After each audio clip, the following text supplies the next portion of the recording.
राम राम सभी को। आज हम श्रीमद् भागवत गीता के 14वें अध्याय का पठन करेंगे। श्रीमद् भागवत गीता के 14वें अध्याय का महात्म्य। श्री महादेव जी कहते हैं, पार्वती, अब मैं भव बंधन से छुटकारा पाने के साधन भूत 14वें अध्याय का महात्म्य बतलाता हूँ। तुम ध्यान देकर सुनो। सिंहल द्वीप में विक्रम बेताल के नामक एक राजा थे, जो सिंह के समान पराक्रमी और कलाओं के भंडार थे। एक दिन वे शिकार खेलने के लिए उत्सुक होकर राजकुमारों सहित 2 कुतियों को साथ लेकर वन में गए। वहां पहुंचने पर उन्होंने तीव्र गति से भागते हुए खरगोश के पीछे अपनी कुतिया छोड़ दी। उस समय सब प्राणियों को देखते देखते खरगोश इस प्रकार भागने लगा मानो कहीं उड़ गया हो। दौड़ते दौड़ते बहुत थक जाने के कारण वह एक बड़ी खंदक गहरे गड्ढे में गिर गया। गिरने पर भी वह कुतिया के हाथ नहीं आया और उस स्थान पर जा पहुंचा जहां का वातावरण बहुत ही शांत था। वहां हिरण निर्भय होकर सब और वृक्षों की छाया में बैठे रहते थे। बंदर भी अपने आप टूटकर गिरे हुए नारियल के फलों और पके हुए आमों से पूर्ण तृप्त रहते थे। वहाँ सिंह हाथी के बच्चों के साथ खेलते और सांप निडर होकर मोर की पांखों में घुस जाते थे। उस स्थान पर एक आश्रम के भीतर वत्स नामक मुनि रहते थे, जो जितेंद्रिय एवं शांत भाव से निरंतर गीता के 14वें अध्याय का पाठ किया करते थे। आश्रम के पास ही वत्स मुनि के किसी शिष्य ने अपना पैर धोया था। ये भी 14वें अध्याय का पाठ करने वाला ही था। उसके जल से वहाँ की मिट्टी गीली हो गई थी। खरगोश का जीवन कुछ शेष था। वह हाँफता हुआ आकर उस कीचड़ में गिर गया। उसके स्पर्श मात्र से ही खरगोश दिव्य विमान पर बैठकर स्वर्गलोक की ओर चला गया। फिर कुतिया भी उसका पीछा करती हुई आई। वहाँ उसके शरीर में भी कुछ कीचड़ के छींटे लग गए। फिर भूख प्यास की पीड़ा से रहित हो कुतिया का रूप त्याग कर उसने दिव्यांगना का रमणीय रूप धारण कर लिया तथा गंधर्वों से सुशोभित दिव्य विमान पर आरूढ़ होकर वह भी स्वर्गलोक को चली गई। यह देख मुनि के मेधावी शिष्य स्वकंधर हंसने लगे। उन दोनों के पूर्व जन्म के वैर का कारण सोचकर उन्हें बड़ा विस्मय हुआ। उस समय राजा के नेत्र भी आश्चर्य से चकित हो गए। उन्होंने बड़ी भक्ति के साथ प्रणाम करके पूछा, विप्रवर, नीच योनि में पड़े हुए दोनों प्राणी कुतिया और खरगोश ज्ञानीहीन होते हुए भी जो स्वर्ग में चले गए हैं, इसका क्या कारण है? इसकी कथा सुनाइए।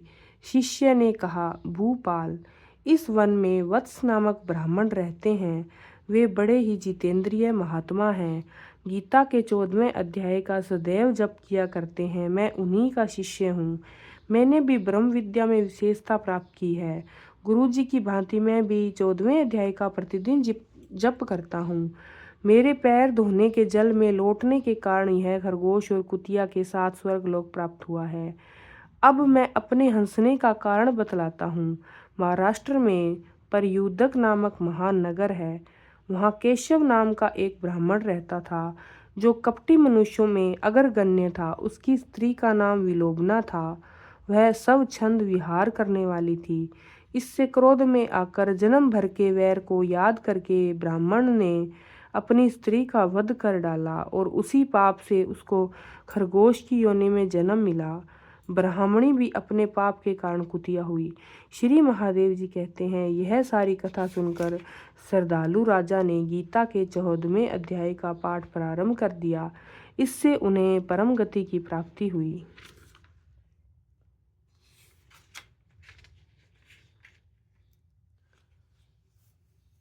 ओम श्री परमात्मने नमः। 14वां अध्याय। उसके उपरांत श्री कृष्ण भगवान बोले, हे अर्जुन, ज्ञानों में भी अति उत्तम परम ज्ञान को मैं भी तेरे लिए कहूँगा कि जिसको जानकर सब मुनिजन इस संसार से मुक्त होकर परम सिद्धि को प्राप्त हो गए हैं। हे अर्जुन, इस ज्ञान को आश्चर्य करके अर्थात धारण करके मेरे स्वरूप को प्राप्त हुए पुरुष सृष्टि के आदि में पुनः उत्पन्न नहीं होते हैं और प्रलय काल में भी व्याकुल नहीं होते हैं, क्योंकि उनकी दृष्टि में मुझ वासुदेव से भिन्न कोई वस्तु है ही नहीं। हे अर्जुन, मेरी महत ब्रह्म स्वरूप प्रकृति अर्थात त्रिगुणमयी माया संपूर्ण भूतों की योनि है, अर्थात गर्भधान का स्थान है, और मैं उस योनि में चेतन रूप बीज को स्थापन करता हूँ। उस जड़ चेतन के संयोग से सब भूतों की उत्पत्ति होती है। हे अर्जुन, नाना प्रकार की सब योनियों में जितनी मूर्तियाँ अर्थात शरीर उत्पन्न होते हैं, उन सब की त्रिगुणमयी माया तो गर्भ को धारण करने वाली माता है, और मैं बीज को स्थापन करने वाला पिता हूँ। हे अर्जुन, सत्वगुण, रजोगुण और तमोगुण, ऐसे यह प्रकृति से उत्पन्न हुए तीनों गुण इस अविनाशी जीवात्मा को शरीर में बांधते हैं। हे निष्पाप, उन तीनों गुणों में प्रकाश करने वाला निर्विकार सत्वगुण तो निर्मल होने के कारण सुख की आसक्ति से और ज्ञान की आसक्ति से अर्थात ज्ञान के अभिमान से बांधता हूँ। हे अर्जुन, राग रूप रजोगुण को कामना और आसक्ति से उत्पन्न हुआ जान, वह इस जीवात्मा को कर्मों की और उनके फलों की आसक्ति से बांधता है। और हे अर्जुन, सर्व देहा अभिमानियों को मोहने वाला तमोगुण अज्ञान से उत्पन्न हुआ जान, वह इस जीवात्मा को प्रमाद, आलस्य और निद्रा के द्वारा बांधता है। इंद्रियां और अंतःकरण की व्यर्थ चेष्टाओं का नाम ही प्रमाद है, क्योंकि हे अर्जुन, सत्वगुण सुख में लगाता है और रजोगुण कर्म में लगाता है, और तमोगुण तो ज्ञान को आच्छादन करने अर्थात ढक के प्रमाद में ही लगाता है। और हे अर्जुन, रजोगुण और तमोगुण को दबाकर सत्वगुण होता है अर्थात बढ़ता है, तथा रजोगुण और सत्वगुण को दबाकर तमोगुण बढ़ता है। वैसे ही तमोगुण और सत्वगुण को दबाकर रजोगुण बढ़ता है। इसलिए जिस काल में इस देह में और अंतःकरण में इंद्रियों में चेतनता और बोध शक्ति उत्पन्न होती है, उस काल में ऐसा जानना चाहिए कि सत्वगुण बढ़ा है। और हे अर्जुन, रजोगुण के बढ़ने पर लोभ और प्रवृत्ति अर्थात संसारिक चेष्टा तथा सब प्रकार के कर्मों का सर्वार्थ बुद्धि से आरंभ एवं अशांति अर्थात मन की चंचलता और विषय भोगों की लालसा, यह सब उत्पन्न होते हैं। तथा हे अर्जुन, तमोगुण के बढ़ने पर अंतःकरण और इंद्रियों में प्रकाश एवं कर्तव्य कर्मों के अप्रवृत्ति और प्रमाद अर्थात व्यर्थ ही चेष्टा, निद्रा आदि अंतःकरण की मोहिनी वृत्तियाँ, यह सब उत्पन्न होते हैं। हे अर्जुन, जब यह जीव आत्मा सत्वगुण की वृद्धि में मृत्यु को प्राप्त होता है, तब तो उत्तम कर्म करने वालों को मल रहित अर्थात दिव्य स्वर्ग आदि लोकों का प्राप्त होता है। रजोगुण के बढ़ने पर अर्थात जिस काल में रजोगुण बढ़ता है, उस काल में मृत्यु को प्राप्त होकर कर्मों की आसक्ति करने वाले मनुष्यों में उत्पन्न होता है। तथा तमोगुण के बढ़ने पर मरा हुआ पुरुष, कीट, पशु आदि मूढ़ योनियों में उत्पन्न होता है, क्योंकि सात्विक कर्म का तो सात्विक अर्थात सुख, ज्ञान और वैराग्य आदि निर्मल फल कहा है, और राजस कर्म का फल दुख एवं तामस कर्म का फल अज्ञान कहा है।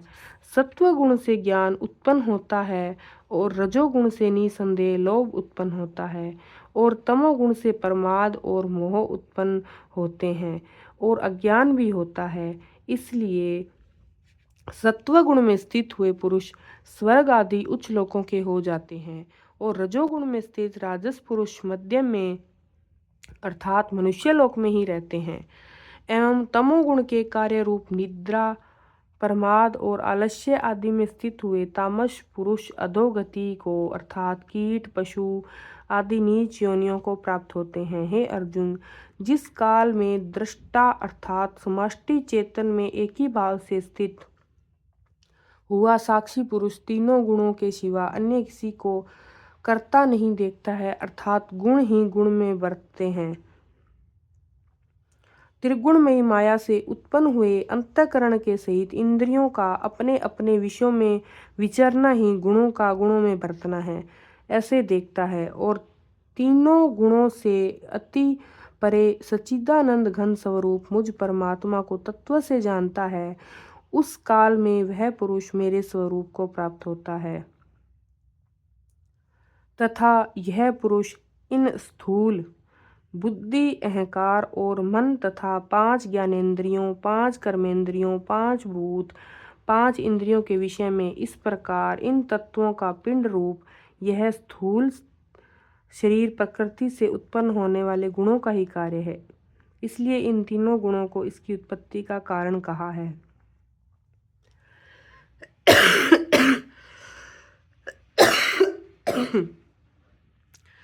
शरीर की उत्पत्ति के कारण तीनों गुणों को उल्लंघन करके जन्म, मृत्यु, वृद्धावस्था और सब प्रकार के दुखों से मुक्त हुआ परमानंद को प्राप्त होता है।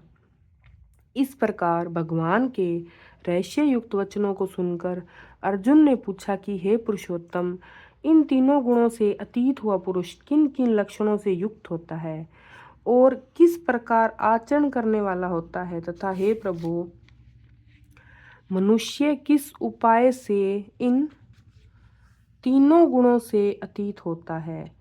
इस प्रकार अर्जुन के पूछने पर श्री कृष्ण भगवान बोले, हे अर्जुन, जो पुरुष सत्व गुण के कार्य रूप प्रकाश को अंतःकरण और इंद्रियों में आलस्य का अभाव होकर जो एक प्रकार की चेतनता होती है, उसी का नाम प्रकाश है। और रजोगुण के कार्य रूप प्रवृत्ति को तथा तमोगुण को कार्य रूप मोह को, निद्रा और आलस्य आदि की बहुलता अंतःकरण इंद्रियों में चेतन शक्ति के लय होने का यहाँ मोह नाम से समझना चाहिए। भी न तो प्रवृत्त होने पर बुरा समझता है और न ही निर्वृत्त होने पर उसकी आकांक्षा करता है, तथा जो साक्षी के सदृश स्थित गुणों का द्वारा विचलित नहीं किया जा सकता और गुण ही गुणों में बरतते हैं।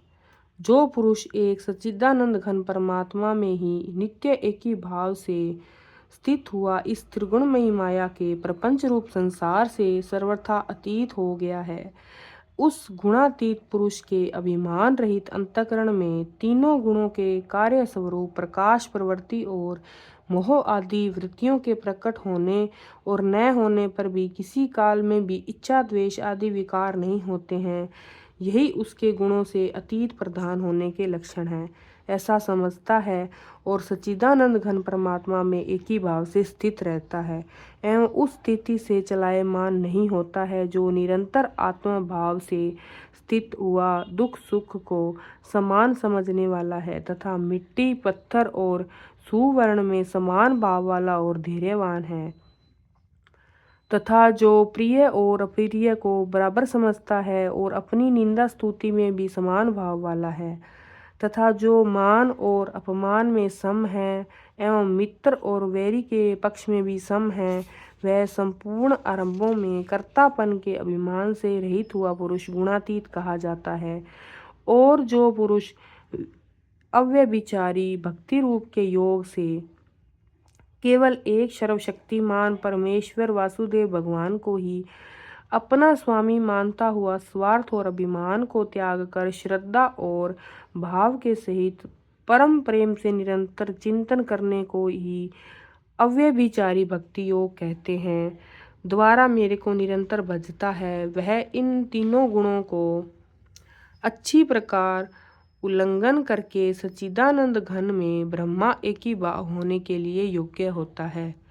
हे अर्जुन, उस अविनाशी पर ब्रह्मा का और अमृत का तथा नित्य धर्म का और अखंड एक रस आनंद का मैं ही आश्रय हूँ, अर्थात उपयुक्त ब्रह्मा, अमृत, अव्यय और शाश्वत धर्म तथा एकांतिक सुख, यह सब मेरे ही नाम हैं, इसलिए इनका मैं परम आश्रय हूँ। इति श्रीमद्भागवत गीता रूपी उपनिषद एवं ब्रह्म विद्या तथा योग शास्त्र विषयक श्री कृष्ण और अर्जुन के संवाद में गुण त्रय विभाग योग नामक 14वां अध्याय।